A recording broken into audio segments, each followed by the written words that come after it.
What is going on, everyone, and welcome to Jump Ball with Josh. I'm your host, Joshua Mase, and I'm glad you could be here to join me as we talk more things NBA. The league moves fast, so we have to as well. A lot of things have happened in the past few days in the NBA, and we're here to talk about it all. Today we'll talk about what's wrong with the Cavs, what they can do to fix it, and my personal view on it all. And then later on in the episode, we will give out Mase's Man of the Week. Kawhi Leonard won the first ever award, so stay tuned to see who wins it this week.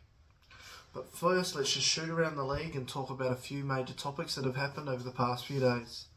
And the first one, it's got to be Trae Young being traded. Trae Young has been traded from Atlanta to Washington in a deal that involves CJ McCollum and Corey Kispert. The trade was broken by Shams Charania on ESPN, and no picks were involved, which was very surprising to see. But I like this trade for Trae Young personally more than anyone. I think he gets a fresh start in Washington. There are reports saying he's probably not going to play much, if at all, this season for the Wizards, as he looks to get over some injuries. The Wizards want to keep that pick as it's top 8 protected, otherwise it heads to New York, so they want to keep that pick. They don't want to win too many games. Obviously, if Trae Young plays a few, they might win more than they want to. But I like this for Trae. He gets to a fresh team. You've got Alex Sarr there, who's a big, he can throw lobs to. You've got guys like Keyshawn George, Bilal Coulibaly, Bub Carrington. You've got, a lot of talent there that can really just feed off of Trae's. You say veteran, he's been in the league for a few seasons now, but he's not old, but, he's been around, so he's going to give them a lot of insight. He's been to a conference final. He's a 4-time All-Star. So I like this play for Trae. Definitely can see him coming, if he doesn't play much this year, coming back next season with a chip on his shoulder as such, and really looking to just push the narrative aside that his defense isn't good enough to manage with his offensive load. So I like this for Trae. CJ and Corey get to Atlanta. Who knows what they were going to do there? You could see, obviously they're going to let CJ expire. Do they keep Corey or do they flick him off? He's tradable. He can be traded straight away. So, you never know. We might see Corey Kispert dealt to another team in the not too distant future. But yeah, I like this for Trae Young especially. Moving on to another big piece of news, and Anthony Davis has suffered ligament damage in his hand. If surgery is required, he could miss up to a number of months. This was reported by Shams Charania also. And, man, Davis he can't catch a break, and injury-wise.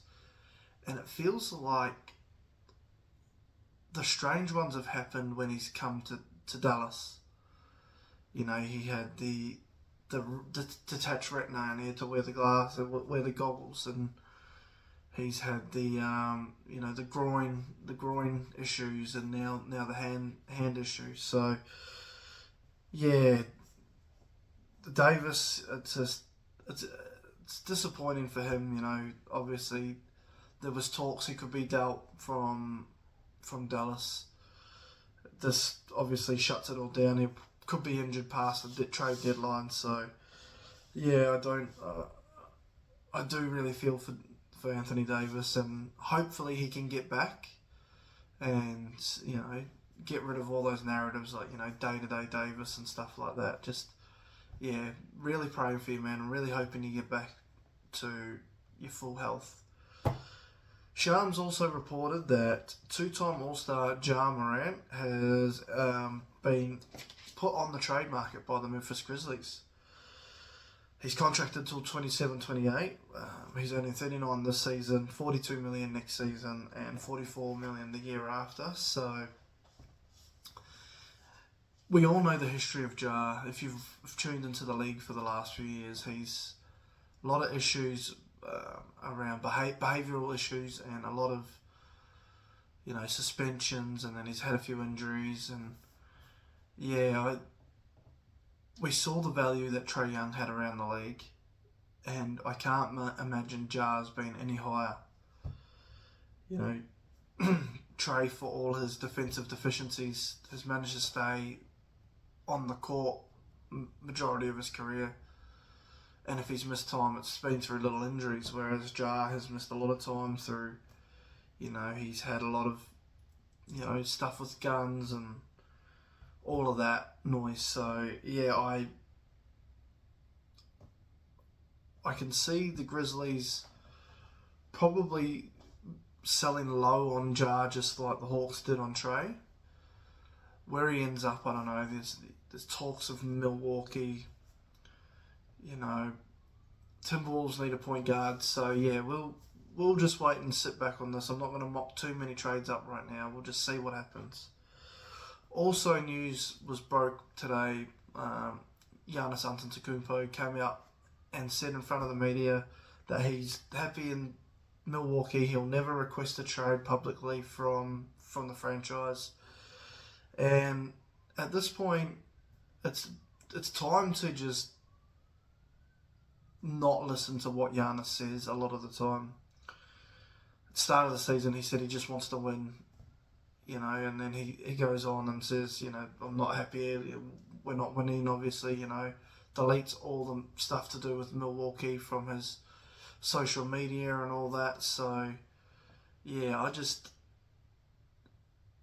there's got to be a time where, you just got to be honest with yourself and your fans. And Giannis, for all his upside, he's a great player. He can ball. There's no doubting that. You just got to play ball and just got to say it with your chest. If you want out, you want out. You've earned that respect. You've brought a championship to the franchise, and I just think that it's time to be transparent. He's 31 years of age, so he's getting on to the backer end of his career. So he wants to be in a spot where he's going to win, obviously. And who could blame him for that? He's earned that right, as I said. So, monitor the situation, but shut out a lot of the noise from Giannis until we hear some solid reports. And as we look around the league now, we look at Detroit and OKC.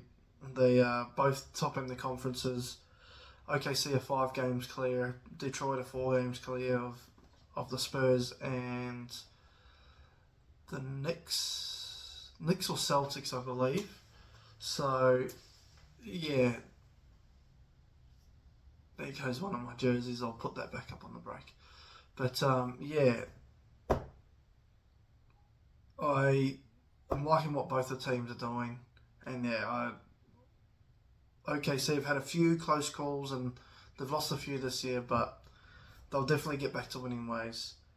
And the Blazers and the Wolves are on some winning streaks. Wolves have won 4 and Blazers have won 5 in a row. So, good to see them winning some games. And, there's lots to talk about with those two franchises, but we'll cover them at a later date. After the break, we're going to talk about what's wrong with the Cavs and my diagnostic of it all. Welcome back. The jersey's back up. We've fixed it all. Let's move on and talk about the Cavs. The Cavs are 21-18 in the East. They sit the 8th seed. They're the most expensive team in the NBA right now. They're in the second apron.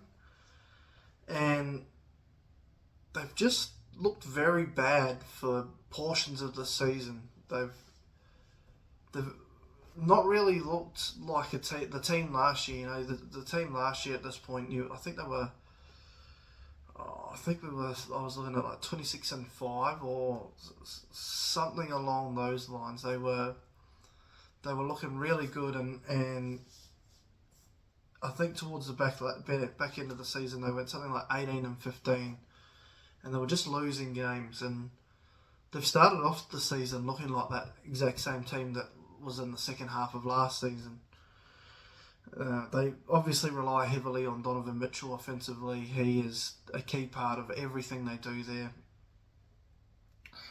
and he's averaging 30 points, 5.5 assists, a steal and a half a game, 50% from the field. But beyond him, offensively, I think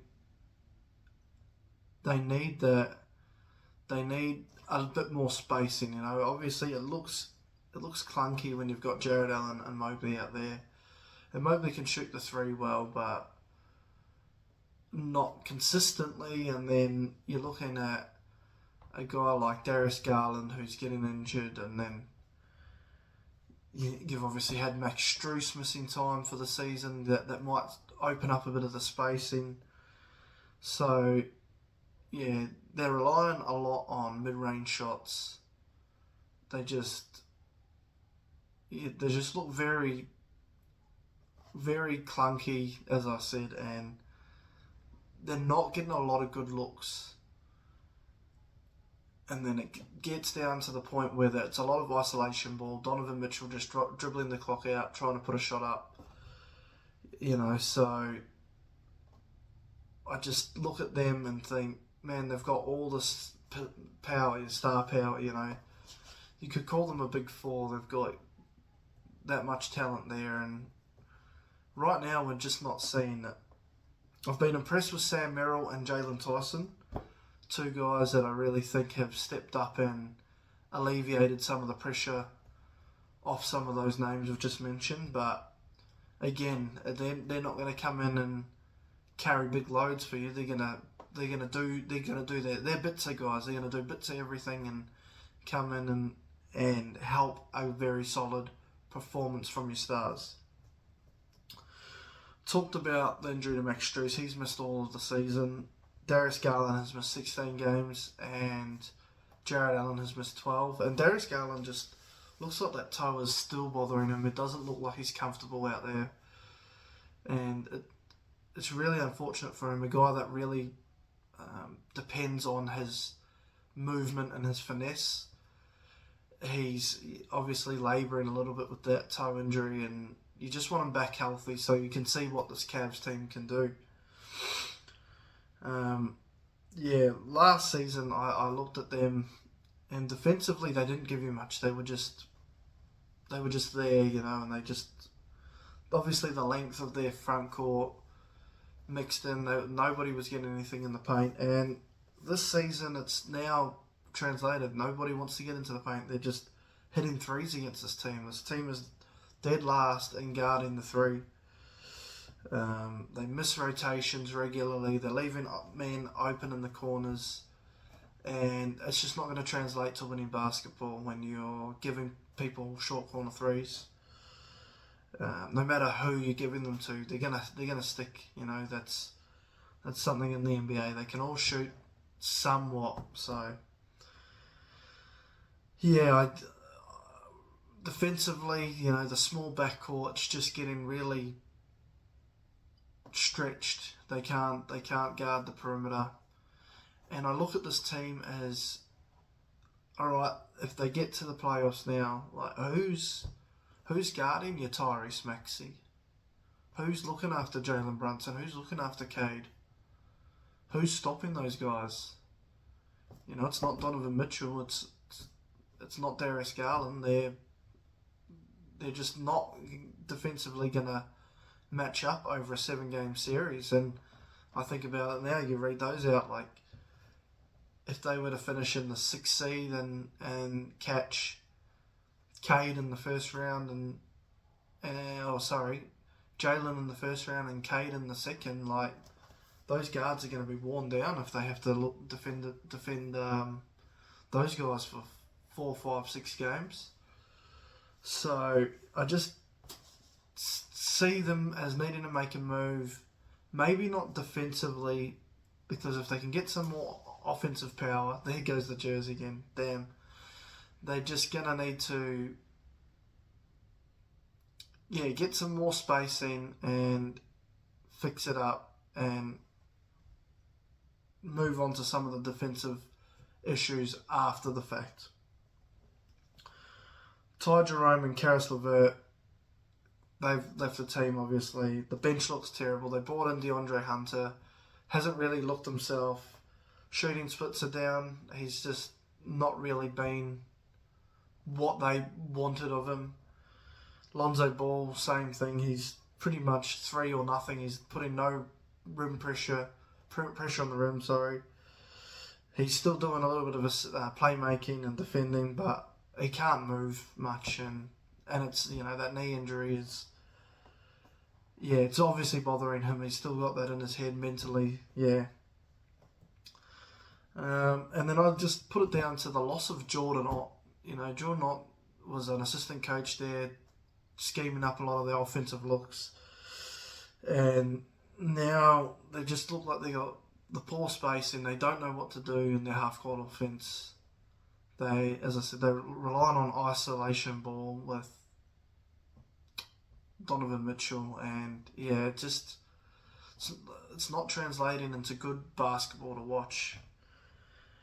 Where they go from here, as I said, I think a move is imminent. I think there's got to be a trade for somebody of some stature, and I think it's got to be an offensive threat that can take a bit of pressure off of Donovan Mitchell and open and space the floor a bit. And you've got 2 big screen setters there in Mobley and Jared Allen that could really get a shooter open, I think. You think of a 3-point shooter that's going to run around and get screen set by these guys, dribble handoffs, stuff like that. And that guy, I think he could be Michael Porter Jr. from the Nets. And I mocked up a trade here where the Cavs would send out Garland, a 2nd-round pick, and a future 1st-round pick, the 2030 1st-round pick, for Michael Porter Jr. And if the Cavs can get their hands on Michael Porter Jr., I think they do it at all costs right now. They need spacing, 41% from 3. He's having an up season, obviously. He's not going to do that once he comes over. He's not going to be that 28-point scorer. But if you can get 18 reliable points out of Michael Porter, then to me that's a win, and that's worth giving up what you're giving up right now. You get some size, obviously, in the wing to, another body that you might be able to put a bigger man on, and it really opens the floor for Donovan Mitchell. And as I said, you're going to have a hard screen setter there that if he's coming off screens from Mobley or Allen, he's going to have some space to knock down some threes. And MPJ he's a former champion. He won with the Nuggets. He knows what it takes. He's been through a lot. He's bounced back this season. His character, you can't question it. And I just think that if they could get their hands on a guy like MPJ, it'd go a long way to this franchise coming back and seeing some winning basketball and some good deep playoff basketball. So that's a trade that I see the Cavs, if they get offered that, I'm taking it. And I get you're probably overpaying right now for a guy that is a hit and miss 3-point shot. You've seen his down times in Denver, but you've got to look at the upside right now, and you've got to take that upside and you've got to swing. You've got to swing and hope for the best. And that's a swing that I think could be a home run if they get the current version of MPJ. And, I mean, you're giving up Darius Garland, who's good.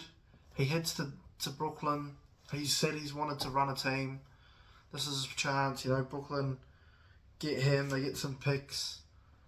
Same kind of setup. He's going to be throwing lobs to Nick Claxton, so there's a little bit of excitement there, and he gets to help develop some of the younger point guards. A couple of years left on his deal, nothing major, and he gets a fresh start also. So that's something I could see being good for both parties also. Darius Garland gets out of Cleveland, where he's just had injuries and been kind of second fiddle to Donovan Mitchell. He goes there, he's the star, he's the guy that they'll lean on. And MPJ comes in through the door and brings his 3-point shooting, and that could change the season, I think, for the Cavs. So yeah, hopefully a move like that comes. Maybe something else. I'm not too sure, but that's a move that I would really like to see the Cavs do. After the break, we hand out Mase's Man of the Week. Welcome back. We've fixed up the jersey again, so let's hope it holds out to the end of the show. And we'll get to a pretty important part of the show, and it's Mase's Man of the Week. The first week, Kawhi Leonard won it. He had an amazing week, and looking over the NBA, there was a few good performances this week. Well, there was a lot, obviously. I wanted to shout out a guy like Denny Avdia, who's just been sensational. We're talking about him for most improved. He's just potential first-time All-Star and maybe an All-NBA shout also. He was on my short list of guys that could have got this award. But ultimately, I ended up giving it to a big man out in the West, and that was Rudy Gobert. 14 points per game, 14.5 rebounds, 4.5 of them were offensive, 2 blocks per game, and he had a plus-minus of 20 with a field goal percentage of 90%. And this isn't a typical run we've seen from Rudy. He really came out of his shell offensively, doing what he does best, dunking the ball, putbacks, and he helped Minnesota to a 3-0 week, and a big part of it was because of Rudy. Not just defensively, but offensively, and big points on his contract were that's a lot for a guy that isn't really an offensive threat. He'll get a putback or two and maybe a lob or an easy layup, but he's not a guy that you think for a double-double every night. And this just really should instill a bit of faith and a bit of courage in Minnesota and their fans that if we get this Rudy, we can be a problem. Obviously alongside Ant-Man and what he's doing, and Julius Randle and what he's doing. But you look at like Rudy and what he does there, what he offers on the defensive end. He's an anchor. No one's going into the paint. He's blocking shots. He's affecting people's movements in that area. But I think if he gives this to you offensively, you're starting to panic as an opponent. And yeah, just really liked what he did. He's a hard screen setter. He's going to give you his all on the defensive end. And this week just really boosted his stock in my eyes for me. Just a big week for him, a big ceiling raiser for him. And if he can continue this momentum, we have to have talks about a threat out west in Minnesota. So yeah, shout outs to Rudy, the second time Mase's Man of the Week winner. So congratulations to you. Keep killing it. Keep doing what you're doing. Offensively, it's good to see. Defensively, you're always going to be a gun. So yeah, good to see your game evolving and you've got confidence in your shot and you're doing this. It's great to see. Well, that's about it for today. I hope you've enjoyed the episode. If you have, please make sure you like and subscribe so you don't miss out on any further content. It's free to do it all, and it's a good way to support the channel. We'll be back next Thursday with some more talking points and a bit of a recap around the league. This Thursday will also be the first segment of Heat Index, where I talk about my team, the Miami Heat, and what's going on with them.